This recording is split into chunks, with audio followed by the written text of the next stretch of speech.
Buen día amigos, buena semana. Fede Tesoro los saluda y les da la bienvenida a este nuevo episodio de Fede Tesoro Responde, donde selecciono 5 preguntas que llegaron durante los últimos días para contestarlas lo más rápido y lo más concreto posible. Antes de seleccionar la primera pregunta, te quería invitar para que este miércoles a las 5:15 participes de una entrevista en vivo que le voy a estar haciendo a Gonzalo Arzuaga. Gonzalo es uno de los primeros emprendedores de laola.com. Vendió su empresa Gauchonet, fue uno de los primeros y pocos argentinos que pudo redituar en la burbuja de las .com cuando nacieron todas las empresas de internet a inicios de la década del 2000, y hace unos años se metió de lleno en el mundo de las criptomonedas y del Bitcoin. Creó una empresa, Terrifico Capital, y editó varios libros que hablan sobre todo lo que es el Bitcoin y las criptomonedas, y también es responsable de varios servicios de recomendaciones de criptos en Inversor Global. Así que va a ser una entrevista muy interesante sobre el mundo cripto y sobre el mundo Bitcoin. Muchas preguntas han llegado durante las últimas semanas al canal, así que no te la pierdas este miércoles en directo por el canal de YouTube a las 5:15 de la tarde. Ahora sí, vamos a seleccionar la primera pregunta. ¿Qué dice? Hola Fede, buenos días. Pregunta: ¿dónde puedo invertir mis ahorros en dólares para que me dé una rentabilidad del 10% más? Gracias, un saludo y un abrazo enorme, Marcelo. Bueno, Marcelo, hace algunos episodios atrás vimos que en promedio el índice S&P 500, que mide la performance de las 500 acciones más importantes de Estados Unidos, rindió un 11% anual durante los últimos 20 años. Entonces, esa es una linda alternativa. Ahora, una aclaración. Ese índice, si bien mide un 11% anual promedio a lo largo de los años, va a haber años que puede crecer un 20 o un 30%, como pasó el año pasado, pero hay años que también puede bajar un 20%, o un 10 o un 5%. Entonces tenés volatilidad, por lo tanto es preferible que inviertas en ese índice si por lo menos estás invirtiendo a 5 años o más. Si estás invirtiendo a menos de esos 5 años o menos de 5 años, yo te recomiendo que hagas bonos de mercados emergentes. Hace algunos episodios atrás les hablé del fondo Galileo Event Driven, y hay otros de otras administradoras también, pero son bonos de mercados emergentes que, como bajaron mucho los bonos durante los últimos 2-3 meses, en promedio hoy por hoy sí te pueden rendir un 10% anual con un poco menos de volatilidad que las acciones, como mínimo 1 año y medio, 2 años de inversión. Así que esas son las dos alternativas. Muchas otras no hay. ¿Por qué? Recordad que estamos en un mundo de tasa cero. O sea, si vos haces un plazo fijo en Estados Unidos o en Suiza o en Europa o en algún país seguro, te van a pagar 0, 0,5. Entonces hoy tener una renta del 10% anual en un mundo de tasa cero no es nada fácil. Vamos a la segunda pregunta.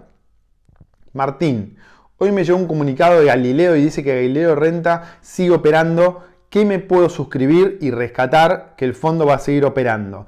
Bueno, y llegaron varias preguntas relacionadas a esto. Es decir, ¿qué pasó con el fondo Galileo Renta y Galileo Premium? Que se acuerdan que hace unos episodios atrás les había comentado las características de la resolución de la CNB que obligaba a que el 75% que podían invertir en bonos de mercados emergentes, en dólares, lo pasen a bonos en pesos. Bueno, la CNB volvió atrás con esa parte. Entonces, ¿qué va a pasar? No volvió atrás 100%, volvió atrás a medias. Le permiten al fondo invertir en bonos en dólares, pero no de mercados emergentes, de Chile, de Brasil, etcétera, sino de empresas pymes argentinas. Entonces, a partir de ahora, el fondo Galileo Renta va a poder invertir el 25% igual que antes, eso nunca había cambiado. Un 25% del fondo se puede invertir en bonos en el exterior en dólares. Ahora, el otro 75% restante que antes tenía que pasar a pesos, ahora se puede mantener en bonos de pymes argentinas. Todavía no sé el detalle de cómo va a estar dividida esa cartera, en qué empresas, en qué bonos de pymes. Pero es mejor que estar en pesos. No es igual que antes. Acuérdense que el gran objetivo del Galileo Renta era irse del riesgo argentino. Con esta resolución, si bien te vas a ir del riesgo pesos, no te vas a ir del riesgo argentino, porque un 75% de la cartera va a estar invertido en empresas argentinas. Y si hay muchos problemas en la economía argentina, supongamos que Argentina entre en default, sigue habiendo mucha devaluación y mucha recesión, todas las empresas argentinas van a sufrir, por lo tanto este fondo va a sufrir. pero es mejor que estar en pesos o en bonos en pesos. Así que démosle unos días más para entender cómo va a estar bien armada la cartera y sigámoslo de cerca, pero es una buena noticia dentro de todo. No soluciona todo el problema, pero una parte sí. Vamos con la tercera pregunta. María Belén dice: hola Fede, con respecto al fondeo de TD Ameritrade, tengo entendido que se puede fondear desde plataformas como AirTM o TransferWise. Aparentemente estas plataformas cambian los pesos a dólares y se pueden transferir desde bancos o billeteras electrónicas. ¿Conoces o tenés alguna opinión con respecto a estas plataformas? Gracias por toda esta súper info útil para que estás formando en finanzas personales. Saludo, Belén. Bueno, Belén, voy a dividir tu pregunta en dos partes. La primera es si podés usar estas plataformas para fondear, para transferir dinero a TD Ameritrade o cualquier otro broker americano. La respuesta es no. Solo podés fondear dinero a estos brokers norteamericanos si transferís de una cuenta bancaria en el exterior, si transferís títulos, es decir, acciones o bonos que compres en la Argentina y lo transfieras al exterior, o si mandás un cheque si tenés una cuenta norteamericana, no si tenés una cuenta argentina. Estas son las únicas tres formas de transferir el dinero de estos brokers. Estas plataformas que mencionaste como TransferWise o AirTM son muy interesantes para transferir tus pesos a dólares. Pero no te permiten dar el segundo paso, que es transferir esos dólares al broker. Entonces, para protegerte de los pesos, de la devaluación, etc., pueden servir. Para fondear el broker como TD Ameritrade, lamentablemente no puede servir. Vamos con la próxima pregunta. Mati dice: ¿en qué se puede invertir los $200 mensuales?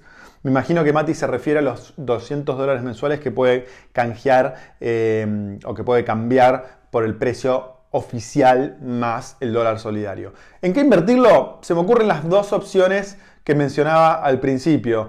Una es un fondo como el Galileo Event Driven, o sea, un fondo en dólares, ¿no? Galileo tiene el Galileo Event Driven y el Income. Otras administradoras y otros bancos tienen otras alternativas similares. Ahí vas a invertir en general en bonos que te van a estar rindiendo entre un 5, 4 y un 10, un 12% anual según el riesgo de la cartera. Esa es una opción. La otra opción es irse directamente a acciones, comprar un índice como el S&P 500, ¿no? Que hablábamos al principio. Si tenés más de 5 años por delante, es decir, si estás invirtiendo a largo plazo, es una muy buena idea. Si estás invirtiendo a menos de 2 años, yo me iría a un fondo en dólares que son un poco más conservadores, es decir, no varía tanto el precio de la cuota aparte, no varía tanto el precio de la acción.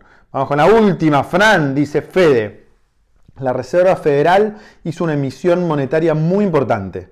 Conlleva una inflación mayor en dólares a la actual. ¿Cómo impacta esto en el dólar billete? ¿También impacta negativamente en fondos comunes de inversión en dólares? Gracias. Bueno, Fran, para contestar tu pregunta vamos a dividirla en dos también. Lo primero es cómo impacta en el dólar billete. En términos nominales, nada. Es decir, vos vas a tener $100, vas a seguir teniendo $100. El tema es cuántos bienes y servicios pueden comprar esos dólares. Recordá que hace unos episodios atrás te decía que en promedio la inflación de los últimos 20 años en Estados Unidos es del 2% anual.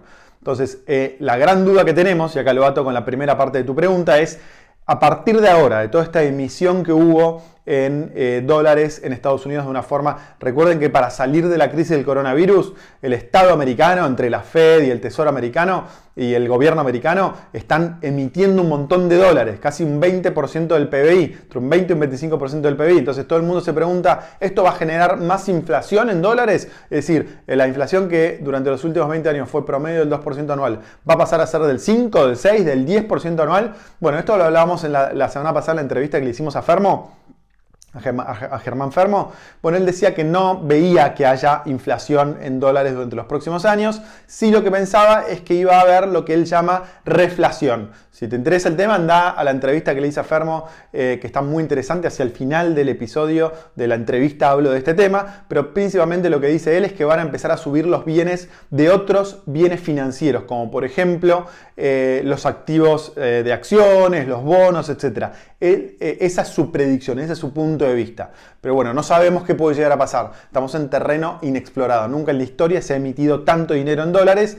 Estados Unidos tiene un gran punto a favor que no tiene Argentina, que es la confianza. Hay mucha demanda de dólares en todo el mundo. Cuando hay incertidumbre, la gente compra dólares, se queda con dólares, compra bonos americanos, compra acciones americanas. Entonces, un tema de confianza barra demanda, que en la Argentina no lo tenemos. Si en Argentina se emiten muchos pesos, se va a generar mucha inflación. Si Estados Unidos imprime muchos dólares, no necesariamente va a generar inflación como muchos esperan. Así que bueno, espero que haya contestado tu pregunta. Gracias a todos por escuchar. Acuérdense de suscribirse si no están suscritos al canal, compartir el episodio, ponerle me gusta, poner todas las preguntas que tengan acá abajo. Y finalmente recuerden que el miércoles 5 y 15 de la tarde los espero para la entrevista en vivo a Gonzalo Arzuaga para hablar de todo el mundo de las criptomonedas, Bitcoin y la próxima ola que se viene. Les mando un abrazo grande y nos vemos pronto. Chau.